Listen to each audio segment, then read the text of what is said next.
Hi, friend.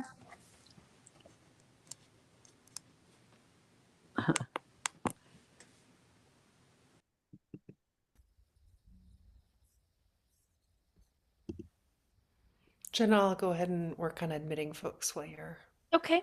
doing the introductions and stuff. All right. Hi, everybody. Hello, everyone. We'll just give it a couple more seconds. Welcome, everybody.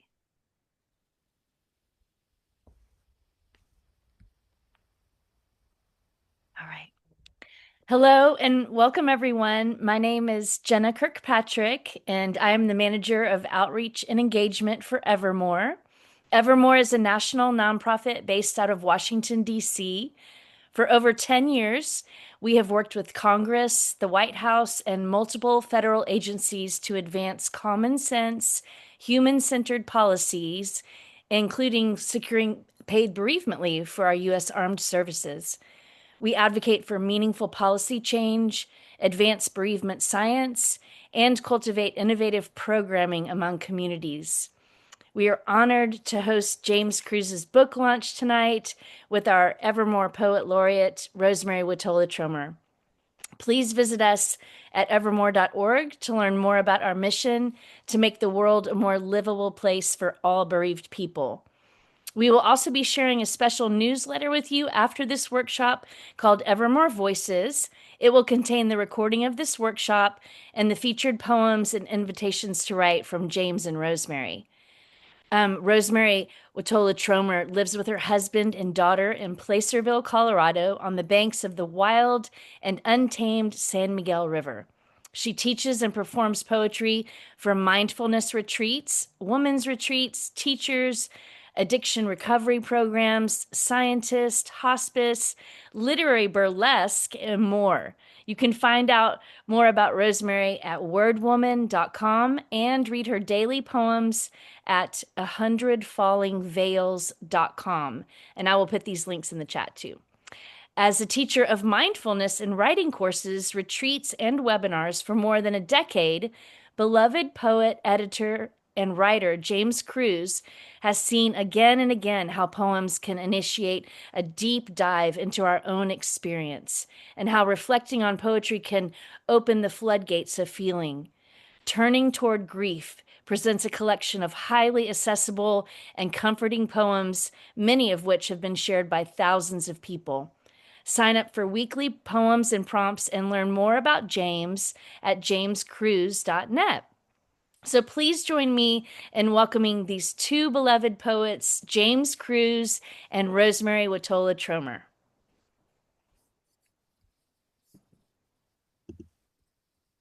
Thank you so much, Jenna.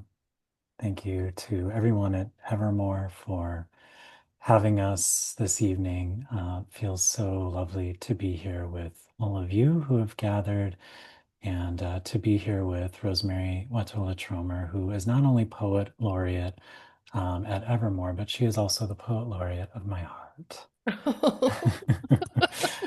For sure, for sure. I know that to be true. And yeah, so I think how this evening will unfold is that a lot of you are used to the kinds of programs that Rosemerry and I offer. We love to be in conversation with each other through poetry and around poetry. And so we'll allow that to unfold tonight. But because my book, Turning Toward Grief, is composed of poems as well as reflections and writing prompts, we wanted to give all of you a chance, if you feel called to do so, to do a little bit of writing with us. So we'll do a couple of writing exercises as well throughout the evening. And yeah, did you want to say anything else, Rosemerry? Well, yeah, I think I might just start with a little welcoming everyone here ritual.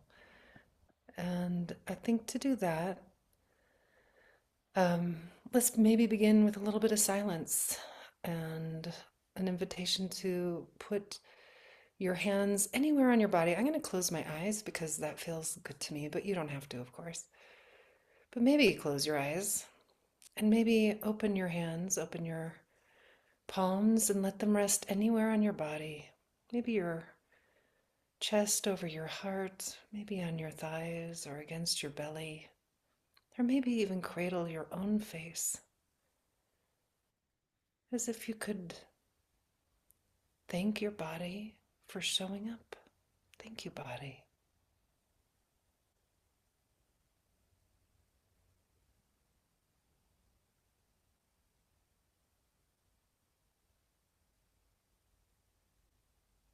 And just taking a moment to arrive together.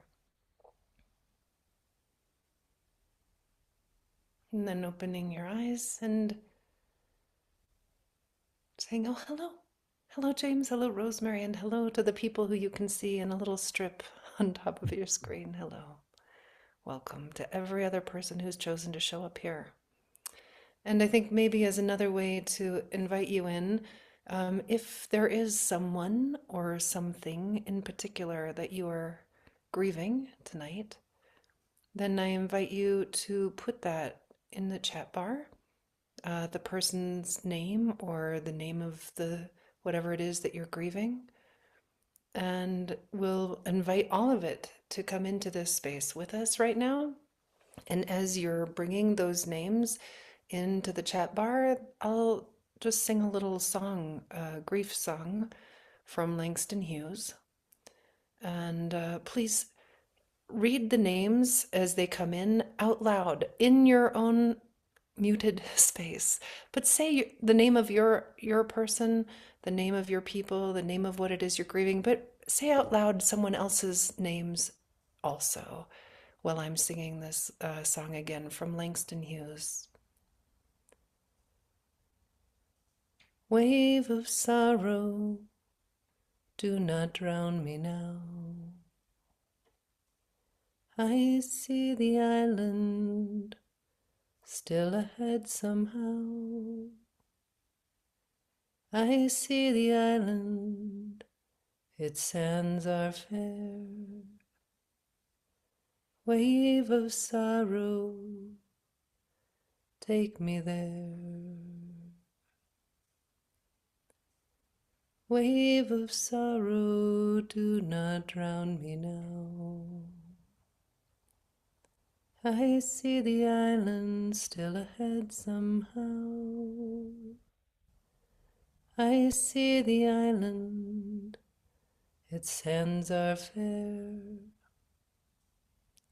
Wave of sorrow, take me there.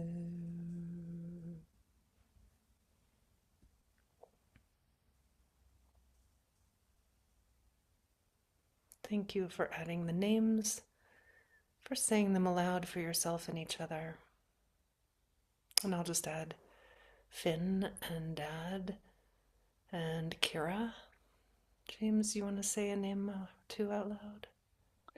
Sure. My mother, my father, my brother. Thank you.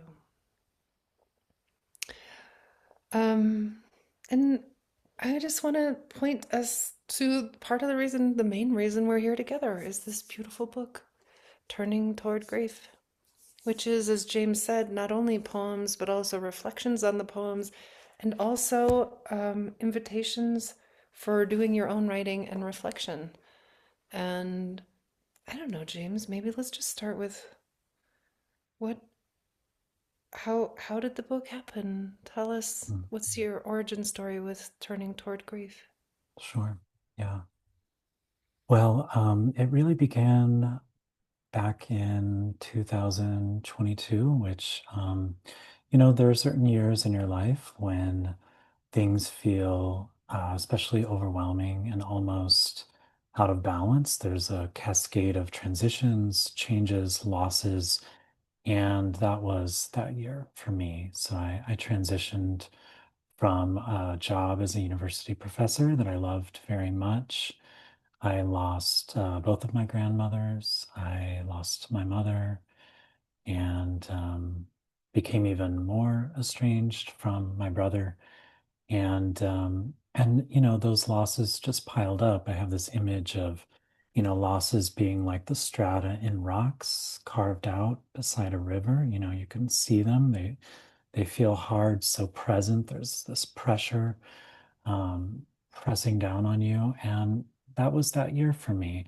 And so Parents, comma, brother, comma, close friends. the slow emergence from that time really allowed me to begin to write about it. I was writing the whole time, but I wasn't really able to scratch the surface of the grief that I was feeling. Um, and then finally, as I was coming out of that time, I was starting to write and share poems of, grieving for my mother, poems of loss, and really, a lot of poems that were written for me, directed toward myself and then offered to other people in the hopes that those poems might help, others as they were navigating their own grief journeys, whatever the grief might be. And as I've often said, Rosemary, you were such an example of how to be present to grief and really how to turn toward it as a difficult, often unwelcome, welcome teacher, you know, um, really touching in on grief as this contradictory, necessary, enlivening force in our lives because as all of these names and situations that people have put in the chat reveal, all of us are, very acquainted with grief and the many sorrows that see us through a lifetime. And so, I've never had a book happen this way, but because I share my poems as you do very freely, I usually post them on social media and send them out through my weekly email newsletter. There was an editor who was somehow following me and receiving my newsletter, and she contacted my agent and asked if, very gently, tenderly, if I might be willing and interested in doing a short book of poems around grief with some writing invitations and things like that. And, initially I was hesitant to agree to that because I think, like most people, I didn't want to go into my grief again. I didn't want to relive that experience. And I knew that's what I would have to do if I was going to go back and revise the poems and write about each poem and offer some context. So that's really how the book happened. It was Broadleaf Books based in Minneapolis that approached me about it. And really, it was my husband who said, you've already got the poems, you're already doing the work, and, maybe you could just offer this up for other people and see this as an intentional thing that you're giving to the world. And so that's how the book came about. And I really, I don't mean to sound ungrateful. I'm very grateful for the opportunity to publish it. And it's been so, in the bit of time that it's been out so far, it's been so gratifying to hear from people who've been touched by the poems or want to share them or, share it with groups or in hospice situations or, all these different places that poetry pops up. But at the same time, didn't want to do the project and was surprised by the amount of resistance I had, even as it was, I had signed a contract and was putting it all together. I just didn't, I really resisted going back into the grief with even wider open heart and wider open eyes. And I kind of took that to my therapist, and she suggested setting a timer each day and giving it 20 minutes, 30 minutes. And and luckily I had some time before the manuscript needed to be turned in and was able to do it piecemeal. So, not everything needs to be written about for sure, and not everyone needs to or wants to go back into their grief. But if you do feel called to do something, but also find yourself in the midst of this resistance, if you're a writer out there, then I suggest the same thing. And I also um, bookended each of those writing and revision sessions with, a sweet cup of tea for myself, or a walk in the woods, or listening to some music, something that would take me out of that world and kind of bring me back into my body, back into that place of arrival that you refer to, Rosemary, in our opening meditation there. So that's how it came to be. And I think I have never felt so intimate or personal with a book because I really felt the spirits of my ancestors, all of them, but especially my more recently lost people, my grandmothers, my mother and father, especially. I really felt them getting behind these poems and essays and lifting up this project. And I have to suspect that it happened in part because there were forces at work out in the mystery that I had nothing to do with. Mhm. So that's how it came to be. Oh, it's such a beautiful story, James, and I'm so grateful you included your resistance.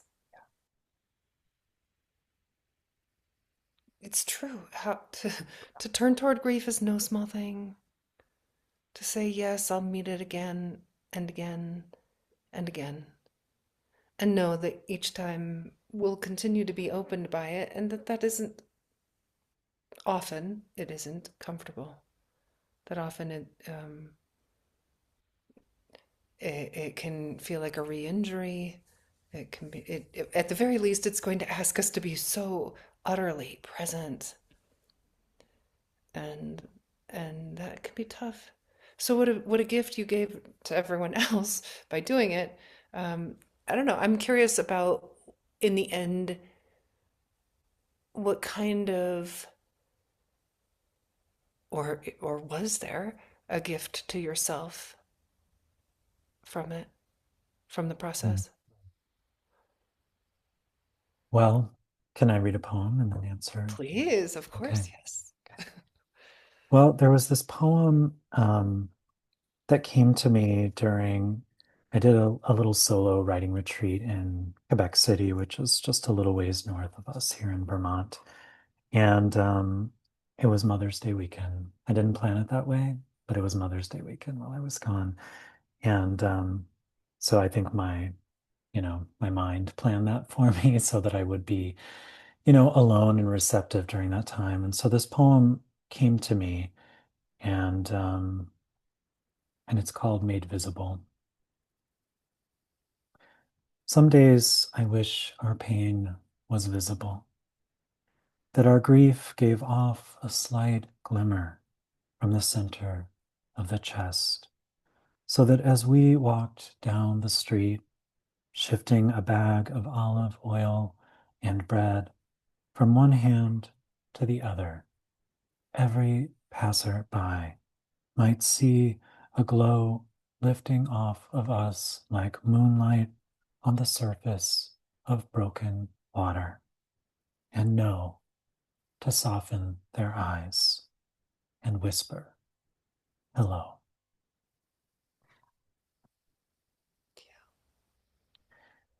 So I think the gift of this book, one of the many gifts, is that it makes my own pain visible to me, to other people, so that even as I'm reading a poem like that, I'm just overcome with the emotion. I can still feel that poem when it first moved through me. And so I don't forget, so I don't push it away or take for granted the life that is still being offered to me right now, even without the people I would prefer to be sharing it with, the people who I would prefer to be talking to or be here with, that there is still life here and that loss coexists with the beauty and the everyday sacredness of life. That olive oil and bread in the bag is, you know, so sacred to me, Mm, that I get to eat and pick out olive oil and bread and carry it with me.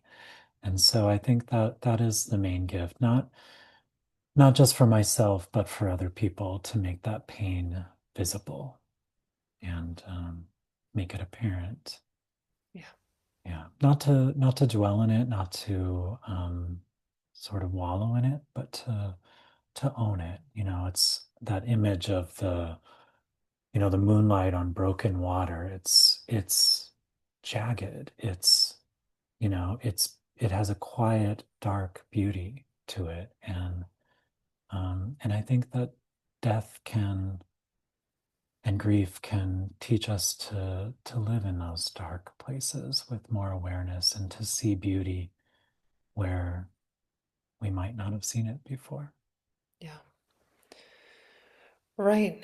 I mean, I'm thinking about this in one of my books in The Unfolding. I came up with a bunch of new words for praise, and one of them I think is exactly this, what you're talking about, sarom, Mhm. the word sorrow plus om, which is, the Hindu, other religions too, the original sound, which is really a sound of assent, meaning yes, yes to what's here, and then turning toward the grief, yes to the sorrow, sarom. But then what is the beauty then that's available to us? Really only because we're in this period of grief, right? Really, how does the fact that you are in this period of grief help you say, "Oh yes, praise the olive oil, praise the spread, praise this moment where I'm still alive, where I can feel hunger not just for food but for life itself." Absolutely. And I think of your lines too. I think it's from the poem Sacred Ground in The Unfolding. I want to worship at the shrine of everywhere. I think that is the gift that grief and a remembrance of our mortality gives us, that we, not in every moment, we're human, we're gonna forget and remember and forget again, but we have a greater capacity to find that shrine or that temple that we can enter almost anywhere in our life, and to see that there's as much beauty in the olive oil and bread, or the peonies that are just starting to bud out in spring and placed in the vase, or when I was with my mother in the hospital, or the final week we had together, there was such beauty and there was such sorrow at the same time, such pain that she was feeling that I was already beginning to feel. And I think that remembering that, holding that close, becomes a gift to us in the ways that we choose to go on and choose to live our lives. Mm-hmm. I think once we move past those initial feelings of fresh grief, that this is not fair, why is this happening to me? Those are still always probably going to come up, but I think they can become less burdensome the more we turn toward our grief as well as the life that is still available to us. Yeah. And I'm thinking too about how we do that not only alone but together. Yes. I think that Yes. part of your poem, Made Visible, is thinking about the way that if people could see and they could offer us the softest hello, that there's a way that we don't carry it alone, right? Someone who I don't know this, I don't know who said this, but something like joy shared is joy doubled, and pain shared is pain divided. And there's a way that when we show up together with our vulnerable, broken open selves, like we're doing tonight, right? Like you, me, and everyone else who's chosen to show up tonight, has this sense of here we are together. There's a communion of broken hearts, that is part of the beauty, that is part of the gift of that turning toward.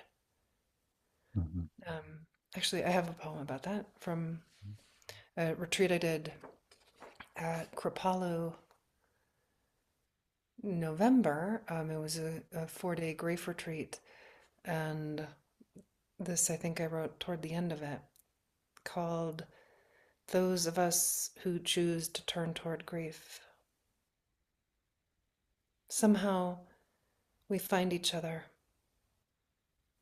Though our gathering doesn't fix or change the loss, there is tenderness, even beauty, in coming together. I have read in Switzerland it's illegal to own just one guinea pig. It's considered animal abuse because they are social beings. We, too, are social beings. Perhaps we don't sniff and nudge and squeak and rumble strut. That's a technical term for the guinea pigs, by the way. They rumble strut. But we cradle, we hum, we hold, we whisper soft encouragement, light candles, offer tissues, hug. There are times when I deeply need to be alone with my grief.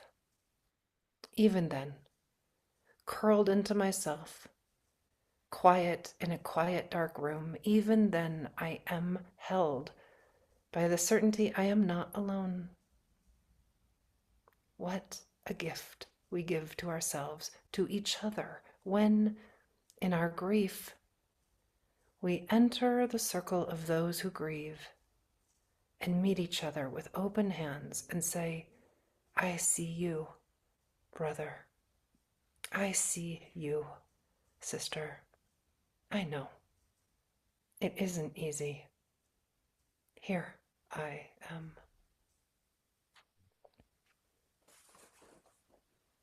Hmm. Here I am. Yeah. How do we come together? By the way, I'm wrong. I did not write that at that retreat. I wrote another poem called Those of Us Who Choose to Turn Toward Grief at that retreat. Two Hmm. titles. Same title, two poems. Gotcha. Gotcha. Yeah, what a beautiful example of the communion that you were talking about. And there's a way in which I think of communion as merging, or an immersion of the self, not losing the self, but an immersion of the self within a larger container, within a larger group. And I think there's so much relief that comes from that. But in order to do that, we have to make our pain visible. We have to be seen and known. And that poem, especially the Made Visible one that I shared, came in part because I just got tired of explaining. That's the hard part of loss too, is that you have to explain it and re-explain it and re-explain it. And I just was like, is there some way that people could just know he's in pain, he's in grief, he lost these people. There isn't, of course. There used to be other rituals and traditions that we might follow that would signal that, but in our culture today, it's not the case. And so we do have to do that work. And it is work of making ourselves known, expressing ourselves in the ways that feel right to express grief.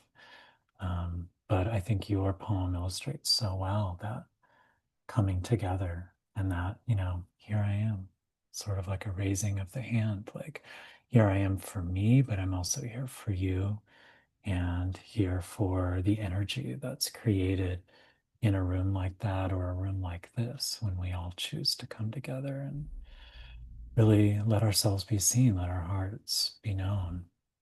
Yeah. I don't. I'm going to suggest Please. that maybe we offer a writing invitation from your poem. Yeah. Do you want? Can I read it out loud for Yeah. folks, or do you want to? Absolutely. No, go ahead. I want you all to know how much I love this book. I'm not just saying that because James is my friend and I love him, although it's true.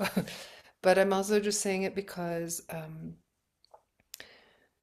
it really does seem to me to be a book that meets us in the many different places where we are with our grief.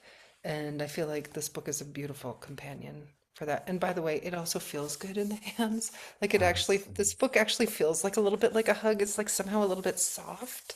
Hmm. Um, yeah, and it's Yeah. beautiful. So this is the invitation that James offers out of that poem that he read. Allowing yourself to speak from the place of your own deep grief, you might begin by writing, Some days I wish, and see what arises for you. Let the wish be wild, or strange or sincere. In the face of this new pain, what do you wish that others could simply know on seeing you? So, I don't know, James, how much time do you think? Maybe just 10 minutes. Like 10 Just, minutes. yeah, see what arises in 10 minutes and don't think about it too much. And if the poem leads you in a different direction, other than the prompt, please feel free to follow that. There's no right or wrong. We won't be checking the tests for accuracy or anything like that. So please feel free to go your own way. But yeah, you might just start off with that initial activating phrase, some days I wish, and see what comes. So So, about 10 minutes. yeah, I'll give everybody about a 1 minute warning Okay. when it's time to come back in. Okay.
And about 1 more minute.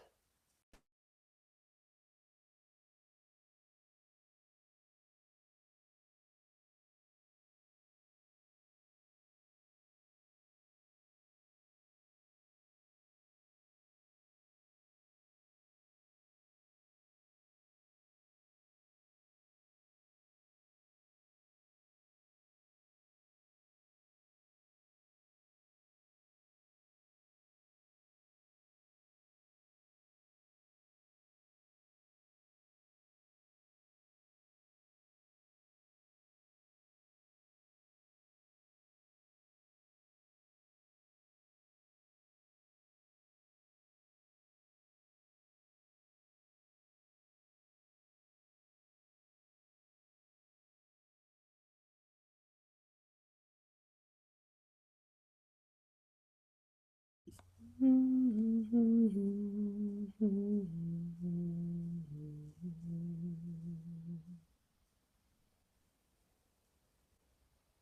welcome back.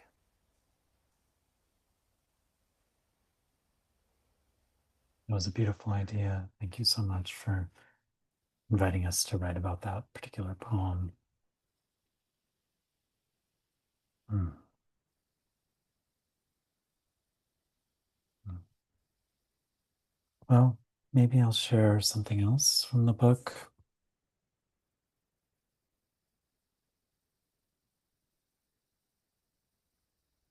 Spring Equinox. Looking down at the pink, unlit wicks of the crocuses and daffodil buds swollen but taking their own sweet time. I wonder if an equinox also occurs in us during grief, if some personal sun crosses the equator as our nights begin to grow shorter, daylight filling our lives for longer and longer periods. These perennials are wise. They sense sleet, high winds, the shroud of snow to come.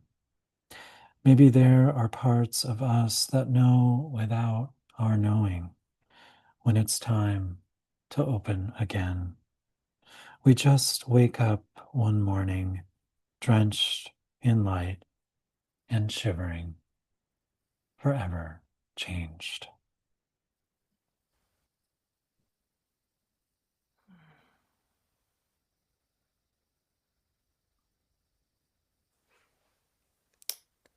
I'm noticing the incredible trust in that poem. Mm. To be able to say that maybe there are parts of us that are able to know what we don't know, right? That go beyond the conscious, I don't know if I mean that word, that go beyond the brain, that the programmed brain. Mm. Yeah, Maybe it's the more conscious part of us, yeah, really, right. that is able to say, oh, look what's happening. Oh, look, it's time to open. Oh, look, look, this is the shift. It's happening, Mhm. and gets on board. And um, such an interesting awareness then to begin to be able to trust this whole process wherever we're at in it. Oh, and in this moment I'm angry, and in this moment there's this opening, and in this moment there's beauty, and in this moment I'm curled in a ball on the ground. And just to trust that this is what it is. This is what it is right now. This is it. This is it. Yeah. Well, thank you for picking up on that. I think you're absolutely right. That I didn't know that, of course, when I wrote the poem, or the poem wrote itself through me, however this works.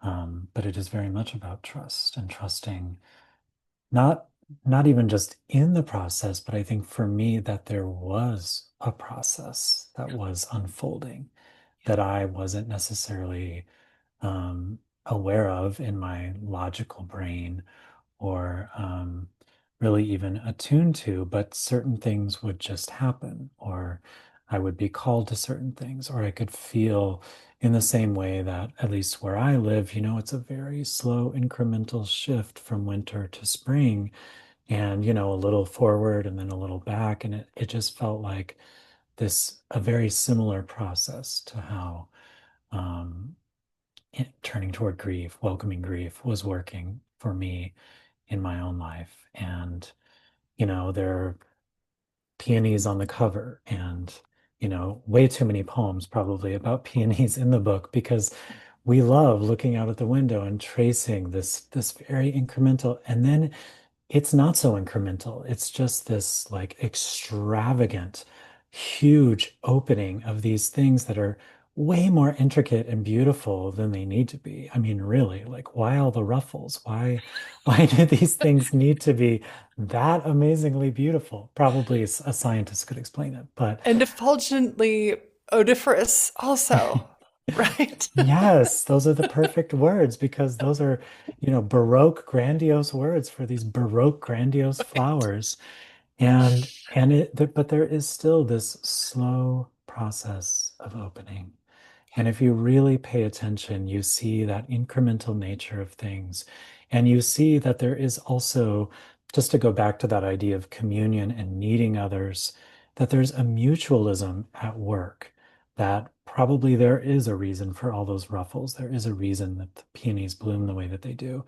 And I know that there's a reason that ants crawl up and down and feed on the nectar of the peony buds because they're keeping, the thrips and the non-beneficial insects away from the peonies. So there's this deeper natural process that I think is unfolding for all of us in the midst of sorrow and grief. And, I think it can sound a little bit flip to say, like, you just have to trust that. Nobody really wants to hear that. But I think when you can hear it, as I heard it from you, reading your daily poems as you were going through your own deep grief journey after the loss of Finn and your dad, if you can hear from other people that there is this process, that trust has its own rewards in the midst of it, that it doesn't save you from the pain, but that it has those rewards of aliveness and embodiedness to what is true, then I think it's like, okay, well, maybe this is possible for me too. If the little crocuses, if the daffodils can do it when they're getting, sleeted upon and snowed upon, then maybe I can do it too. And I can trust that it was right to open up, even though, I went out to see a concert or a play and felt like cowering in the corner when I got back home because it took so much energy, just these ways that we venture out and then kind of venture back in and venture out again, that there's this give, take, push, pull to the whole process. Um, what more would you say about trust and the idea that there is a process? I mean, I know your last book is called The Unfolding, probably for a good reason. It's the color of a peony. True. It's true. Oh, that trust is I think it's such an enormous part of it, James. And I Yeah. think that I don't think you need to have had an established poetry practice or writing practice for it to be helpful for us at any point. But I also think that having an established practice, I already had the trust in place that I could show up. Mm. Um, and that if I did, that I don't want to say that there's a reward. That's not exactly it. No, yeah. More that if I do choose to show up, that there is a generosity, a possibility, the potential of opening that happens when we make that choice to say, okay, I'm here, I'll turn toward grief. Noticing the resistance, hello, resistance. And noticing that the resistance isn't a problem, actually, right? That resistance is actually a part of it. Of course, we want to resist it. And that when we, in the face of our longing to resist, to say, okay, all right, for this moment, I love your timer for these 30 minutes. I will I will give it everything I can. I'll let myself be as vulnerable as possible. Um, Yeah. I do think that the trust develops the more we do it. And I noticed in my own, beyond the writing part, I noticed in my own grief part, I noticed the more that I trusted my heart, the, and oh, by the way, not my head. Yeah. I felt like my head was a super unreliable narrator Hmm. during this time. Hmm.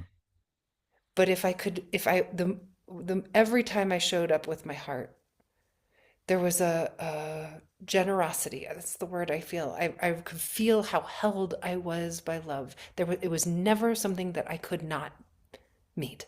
That love would cradle every smallest part of the ache and say, yes, the ache is here, and all this love will surround it and make it possible to meet it. Hmm. And there was one moment, I think I spoke of this the other day. It was the first time I'd remembered it in years when I started to hyperventilate. I was having a little bit of I think it was a panic attack Hmm. around Finn and his loss and the grief. And I remember I couldn't breathe. I was terrified. And I felt it here. Like I really felt it here. And I was aware that I was not feeling it here in my body where most of the pain had been. And up until that point I had been so aware that I was having this fully embodied experience that really centered around my heart, and I was so aware of my heart and my chest and this kind of squeeze that I'd been feeling for, well, it lasted for months. And when I was in the midst of this kind of panic attack, I was like, I noticed, oh, I don't feel my heart. I am not feeling my heart. And it was in that awareness then of thinking, I have been able to trust my heart every step of the way. I have been able to trust love every step of the way to hold me. And like it was almost like I just had to like be like, hello heart, here I am heart, here I am, here I am, and felt the heart energy come forward again, felt the love again, which is ultimately what took. It was so scary, James. I remember being so afraid. What is going to happen? I can't breathe. I can't fathom this moment. And then bringing love back in, bringing it back into the body. And how, so that moment, how it profoundly allowed for a new trust in love and my body itself to help carry me through the Hmm. loss. Hmm. That I could trust love, that I could trust love Yeah. And the body itself and the body. to show you. Yeah. Yeah. Yeah. And I think, I've heard Mark Nepo talk about it as seeing with the eyes of the heart. We see with our physical eyes, we think with our, so-called logical brain. And, that gets us only so far. But when we're dealing with something as deep as this, I think you're absolutely right that we have to listen to and trust very deeply. I think it takes a radical trust down to the root All the to way. trust the heart. And maybe that's part of how I was able to go back into this project and put this project together, is that my head wasn't guiding me. I wasn't doing it for, this greater monetary reward or fame or, anything like that, that it was a heart-centered project. That didn't mean that it wasn't really, really hard. But my heart was guiding me every step of the way, and I felt like the love of the people around me and the people I had lost were nudging me along. And it is often gentle nudges that I think we feel Mhm. um, from those we have lost, from these other forces that are, letting us know we're not alone, as you said in your poem, and letting us know that we are guided. I have some pretty braided spiritual beliefs, but I do believe that we are guided. I couldn't explain it to you. I couldn't pinpoint exactly who or what that force is. I don't think it's a single force, but I do believe that we are led, and we are led in service of ourselves and other people at the same time.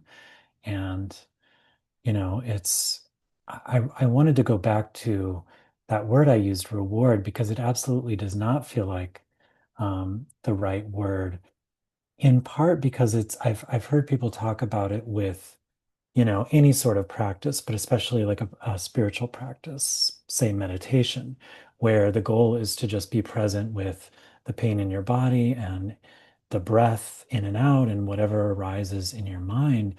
And, it's almost laughable to say that the deeper you go into this practice, the more you embrace this practice, the reward is, yes, perhaps more joy, more lightness, but it is also more pain and more deeply feeling Yeah. whatever is flowing through you at a given time. So I agree, reward is not the right word, but it's almost like the widest definition of what a reward could be, which is everything, all of it, tangled up all at once. Right. Right. Of course. Yeah. Of course, all of it. Of course, all of it. Yeah. Oh, language. It's so important and it always just misses. It just Yes, like totally. And it's fast. I want to look up reward and see like, well, what is the origin of the word reward and what does that really mean? yeah. So Yeah. it can lead us into some interesting places, but it so often misses the mark, Yeah. especially when we're talking about these deeper intangibles and these deeper mysteries Right. of human Enormous and existence. ineffable. How could we ever how many poems have I written about grief, James Cruz? Mm. Hundreds now? Hundreds? Many hundreds? Yeah. And have I really touched it? Have I Mm. explained all of grief? Not a chance. Have you? No way, right? There's maybe we touch it just for a moment. This is something I always I try to always say it before I lead a class on grief or a retreat. I say, friends, we're not going to write it all in one poem. Mhm. I think that sometimes there's this expectation like I'll write the poem and I'll have covered it. And the pressure that we put on the poem in that case, right? To try and tell the whole story of the person's life and their grief and our grief and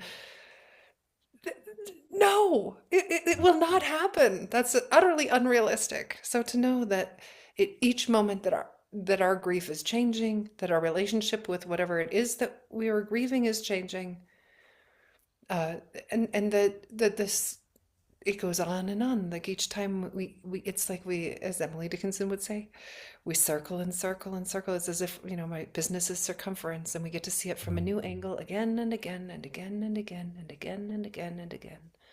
Always getting to meet it newly. Uh, I wanted to read another poem in your book. And this is one that made me think of it when you were talking about this, I guess, how we show up and how do others show up to meet us in these moments too. Mm. So this is a poem called How to Comfort Someone. Be the patch of sunlight on the floor so that as someone comes near, they feel your warmth and can bask in the subtle glow. Be the clear window with shades pulled up and the sparkle of snow, which holds space for all that falls into it. Be the water glass, filled at the faucet, then offered to another in need, and let them drink and drink until it's time for you to go, leaving like the slow fade of the setting sun on a winter day. Traces of pink light spread like a balm across the sky.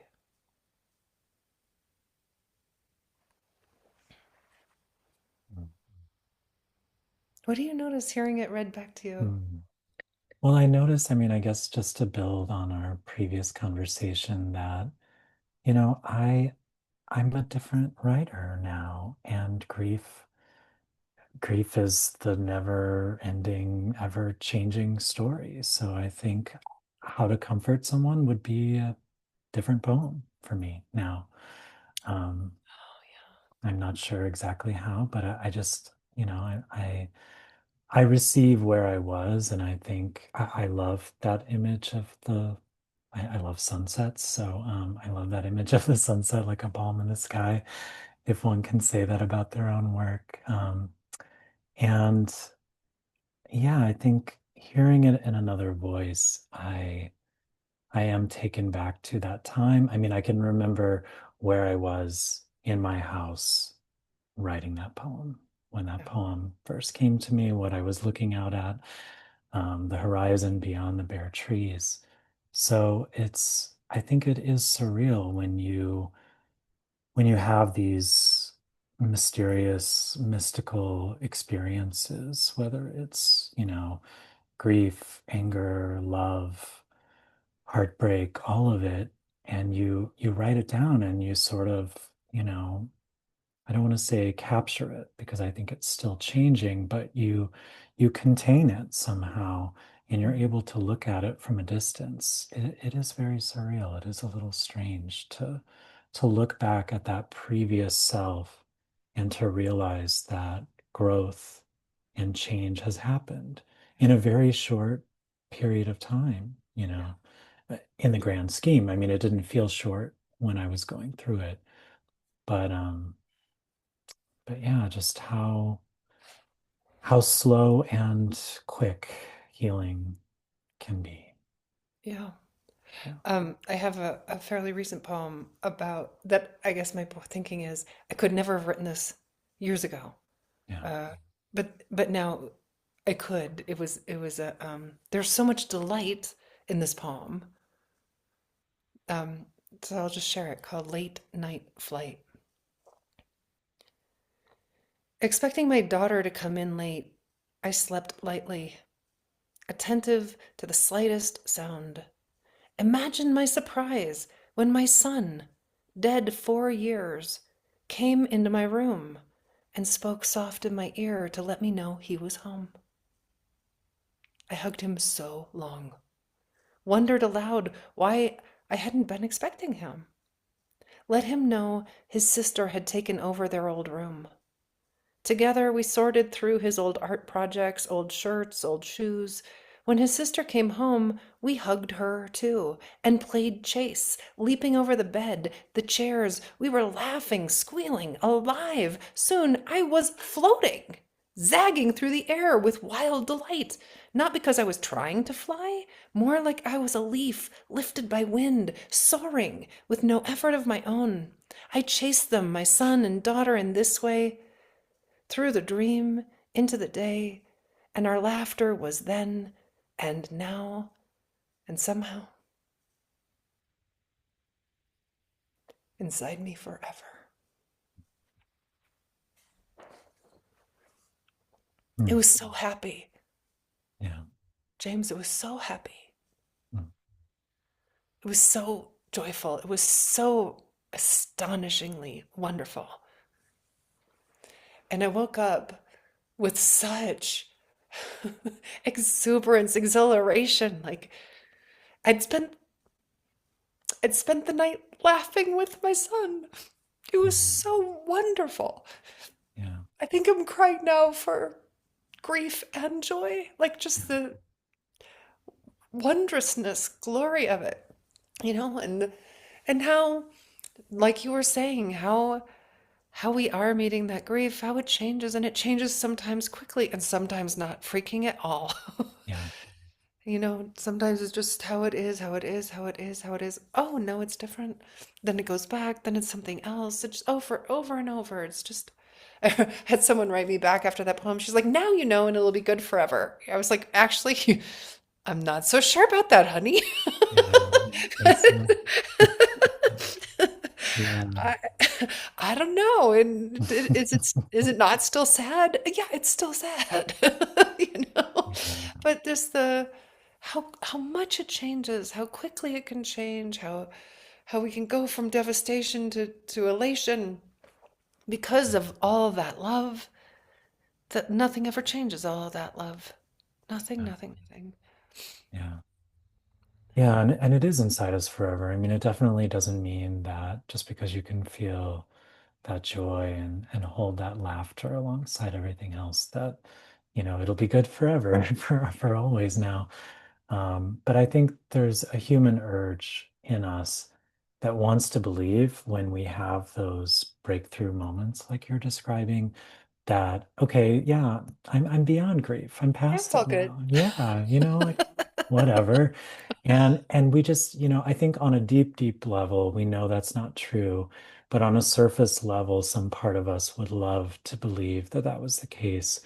I don't remember ever feeling that because I think, I wasn't surrounded by people who were trying to rush me out of my grief or thinking like you should be past this by now. Why are you still feeling this way?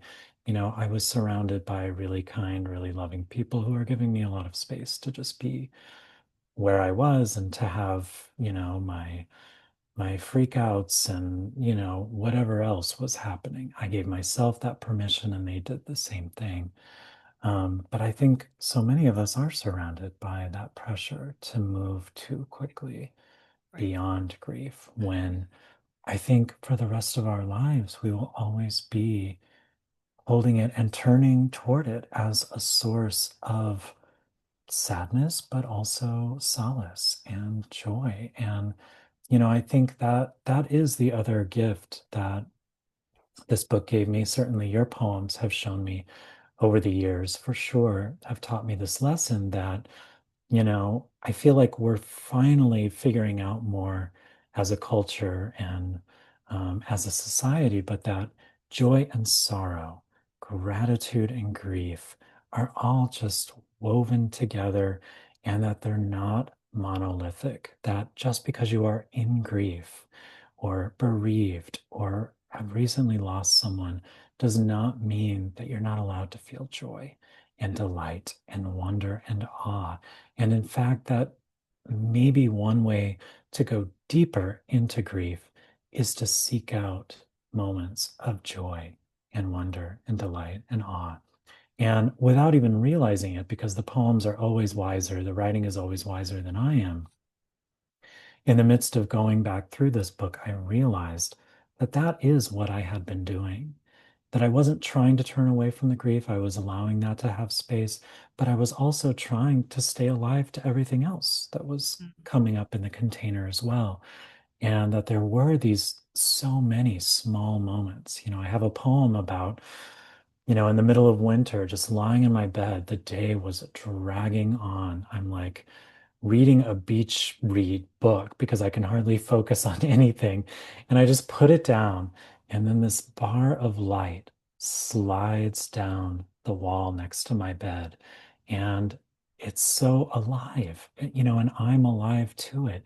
And that was one moment where I realized there was like this, this little like candlewick flame of delight and joy at seeing this. And that's when I realized that I still had the Grief capacity for magnifies the that. small beauties. I still had the capacity for that.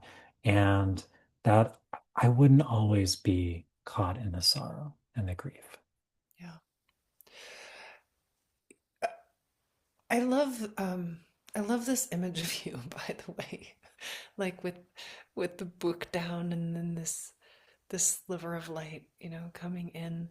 And it's one of the things I appreciate most, I think, about this book, James, is that you do include not just poems that directly touch on the grief, but also poems that point to what beauty is still here. I feel like there's such a willingness in this collection there's an expansiveness in this collection that opens to the full spectrum of what we might be experiencing. Um, all right, well, having said that, I think we probably have time maybe for you to read one more poem Sure. that we could offer Yeah. people a writing invitation from. Mhm. Yeah, so I'll read the poem about that moment that I mentioned. Oh, good. Um, it's called A Slice of Actual Light. And a couple people here, I'm sure, have heard that before, including maybe you, Rosemary. Um, but I think, as you listen to this poem, and perhaps as you're listening to our conversation, I know Sheila just put in the chat, grief magnifies the small beauties. And I believe that to be true. And, I believe we're in a moment where we're all still experiencing our personal losses and challenges and griefs, and that there is a larger collective global grief that's at work within us and around us as well.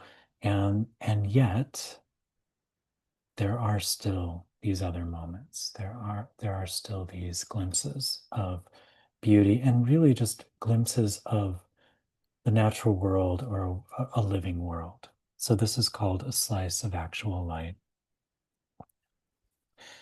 And then one day, life placed a slice of actual light on your plate instead of the usual portion of grief you thought would be your daily meal for the rest of your time on earth. You just turned and saw a patch of winter sun sliding up and down the wall beside the bed. Last gasp of daylight, so inviting. How could you not reach out and touch the heat that had slipped through a momentary crack in the clouds? Now believe this will keep happening. These glimmers gathering to overtake the long shadow of sorrow for whole minutes, even hours at a time. There it is again, sweet man, the trust. Now Mm. believe this will keep happening. Now believe. Yeah, yeah. And the turn of the poem toward really speaking to myself, speaking to the collective, all of us, now believe, now trust this, but really speaking that first to myself. Mhm. So the invitation, we'll have a little time to work through this tonight. Basically, very simple. What small glimmers similar to that have startled you awake this week? What's called you out of despair or grief, however briefly, something that you just couldn't turn away from? And if you feel called to follow this, you might begin with the phrase, and then one day, and see what image or memories come to you. So, Mm. beginning Beautiful. phrase. Okay, so friends, once again, I'll give you a 1 minute warning when we'll be coming back. We'll take like 9 minutes.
And about one more minute.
Welcome back.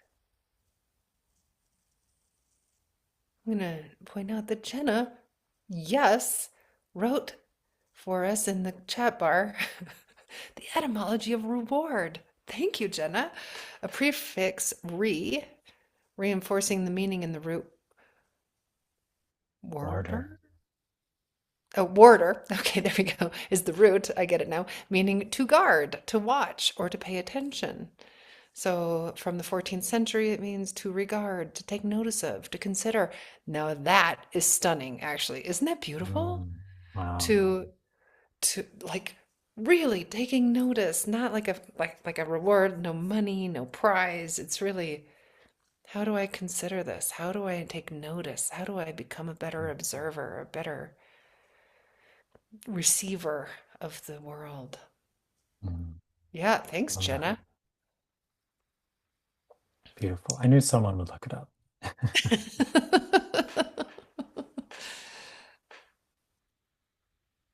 Well, thank you all so much for gathering with us tonight. This has been such a beautiful offering, and I'm just noticing in myself regarding taking note of how full I feel, and even in what I just wrote, there's a sense of greater permission and Mm. expansiveness as a result of our conversation tonight. So I'm really, really grateful for that. And I know a couple of people said they had some trouble getting the book through the site that we shared. You can order the book anywhere you like to get your books. Any independent bookstore can order it for you. You can get it other places you're used to finding it online. So that's not the only place, but that is the only place you can get signed copies. Um, the other thing I'll say just before we close down completely, and Rosemary can chime in too, but we will also be, Rosemary and I will be offering writing retreat together called Writing for Refuge starting March 10th. And so I believe Jenna is kindly sharing details on that, and as well as another program that Rosemary has coming up, several programs, The Mystery of Grief, Writing into Loss. Those upcoming dates are listed in the chat. So, and Rosemary and I will also be leading an in-person writing retreat at the Omega Institute in mid-June. We don't have a link or anything yet, but just some things, exciting things to put on your calendar. Um, Thanks for bringing all those things in, James. I know that Jen is also going to be sending those out in an email with the recording for this, and so she'll have that upcoming retreat that you and I are doing. We can get her the dates for, even so you can't sign up yet at Omega, but Click. March 3rd apparently is when that's going to Thank you. happen. And then we'll also have a link to buy James's book, a link for our upcoming Evermore. Every other month, we do writing as a way to meet grief through Evermore. Um, I guess maybe, James, as a way to close, maybe each of us could read one more brief poem and then Mm, maybe we'll sing that song. I'll just sing it call and responsively with folks as a way to close. sure. I to share a little poem here. An invitation to say yes to life. Say yes. Say yes to suede sandals you slip on to step outside. Yes to sun on your arms, even the pink welt of a mosquito bite rising up to greet you. Say yes to this clump of wild geraniums growing in perpetual shade behind the house through a rip in the forgotten blue tarp.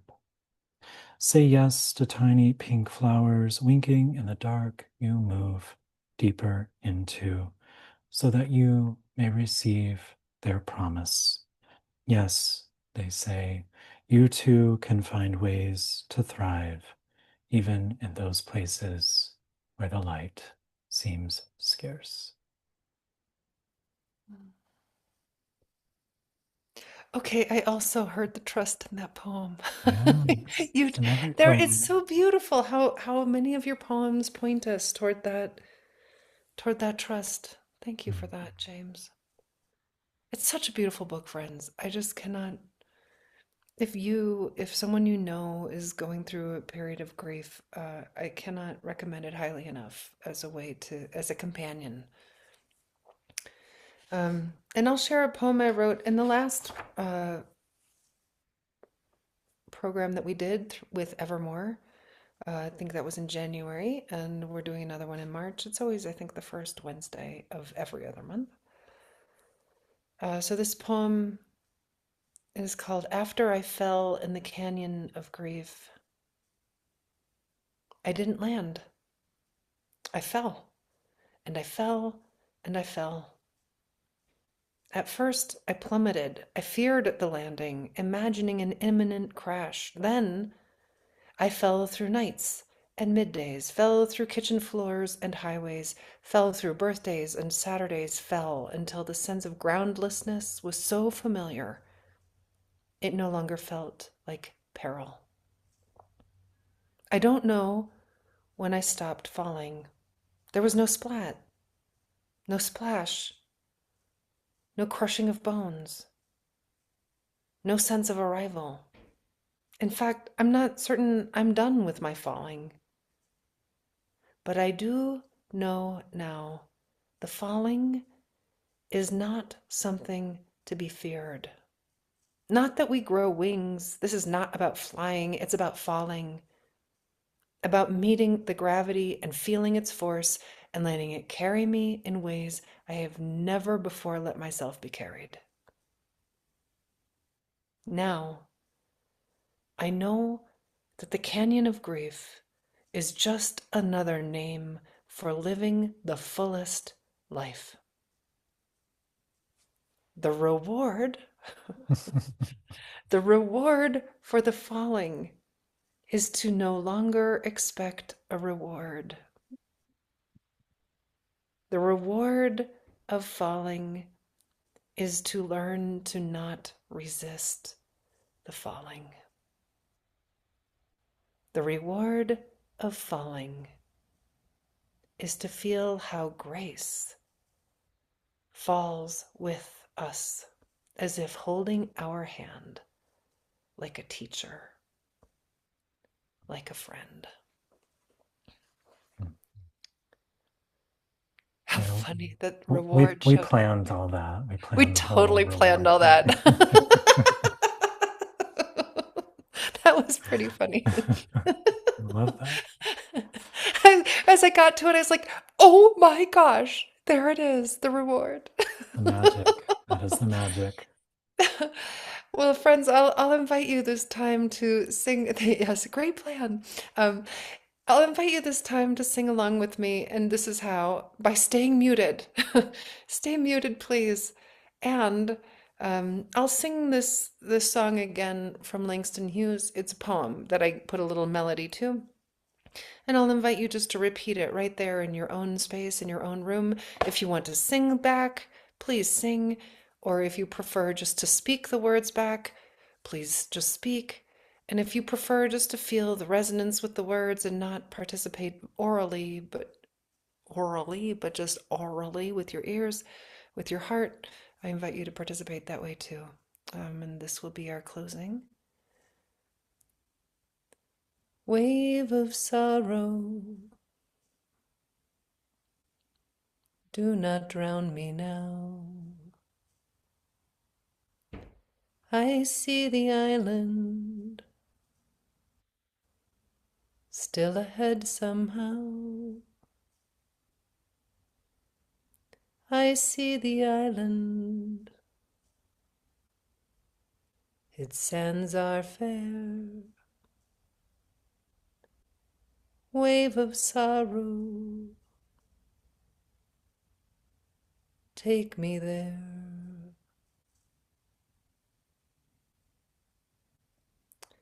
Thank you, James Cruz. Thank you, Jenna.